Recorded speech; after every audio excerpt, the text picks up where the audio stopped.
একটা বিমান, একটা দুর্ঘটনা। মুহূর্তে মাইলস্টোন কলেজ রূপ নিল এক বিভীষিকায়। যেখানে একটু আগেও ছিল ক্লাসের কোলাহল, সেখানেই তৈরি হলো শত শত আর্তচিৎকার। বাংলাদেশ বিমান বাহিনীর F7 মডেলের বিমানটি দুপুর 1:06 উড্ডয়ন করে। 12 মিনিট পর ঠিক 1:18 বিমানটি বিধ্বস্ত হয়। বিমান চালাচ্ছিলেন ফ্লাইট লেফটেন্যান্ট তৌকির। এটি তার সোলো ফ্লাইট ট্রেনিং এর অংশ ছিল। এই ধাপে এসে একজন প্রশিক্ষণরত বৈমানিক প্রথমবারের মতো একা কোনো প্রশিক্ষক ছাড়াই নিজে একটি বিমান ওড়ায়। ফ্লাইটের দৈর্ঘ্য ছিল সাধারণত 20 থেকে 30 মিনিটের, কিন্তু কে জানতো মাত্র 12 মিনিটেই সবকিছু শেষ হয়ে যাবে। তাছাড়া এই ট্রেনিং এর আগে পাইলটের মনোবল, দক্ষতা, জরুরি অবস্থা সামলানোর কৌশল সহ নানান বিষয় বারবার পরীক্ষা করে দেখা হয়। সবকিছু ঠিক থাকলে তখন তাকে একাই একটি বিমান নিয়ে ওড়ার সুযোগ দেওয়া হয়। তৌকির সবকিছুর যোগ্য ছিল। তিনি বিমান নিয়ে কুর্মিটোলা পুরান এয়ারফোর্স বেস থেকে টেক অফ করেন।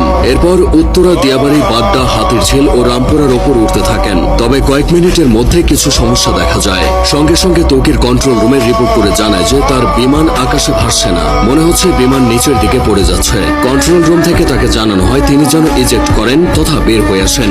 বিমান যখন নিয়ন্ত্রণের বাইরে চলে যায় তখন পাইলট নিজেকে বিমানের বাইরে বের করে আনেন প্যারাশুট সহ। এটি ইজেক্ট, কিন্তু কোনো এক অজানা কারণে তা সম্ভব হয়নি। এদিকে কন্ট্রোল রুমের সাথে পাইলটের যোগাযোগ বিচ্ছিন্ন হয়ে যায়। তার ঠিক 1 থেকে 1.5 মিনিটের মধ্যেই বিমানটি নিয়ন্ত্রণ হারিয়ে উত্তরা মাইলস্টোন স্কুলে বিধ্বস্ত হয়। মূলত স্কুলের আবাসিক ভবনে বিমানটি আছড়ে পড়ে। ভবনটির নাম হায়দার হল। হলের পুরো অংশ ধসে গেছে।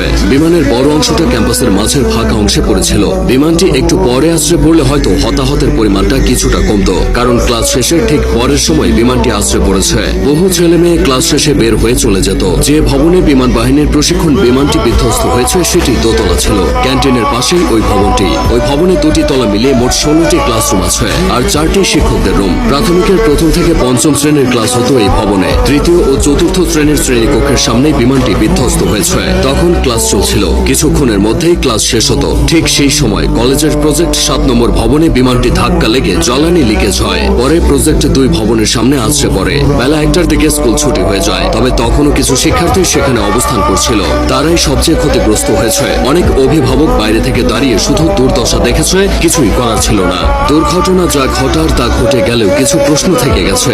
স্কুল কলেজ এরিয়ায় বাস ট্রাকের হর্ন আস্তে করার কথা বলা হয়। সেখানে স্কুল এরিয়ায় প্রশিক্ষণ বিমান ওড়ানো নিয়ে বেশ সমালোচনা হচ্ছে।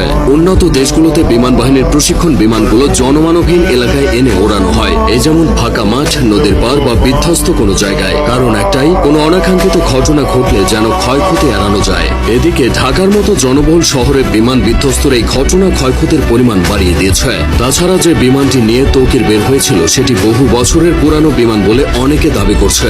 এই বিমান এতটাই ঝুঁকিপূর্ণ যে দুনিয়া জুড়ে এটি উড়ন্ত কফিন নামে পরিচিত। এই ধরনের দুর্ঘটনা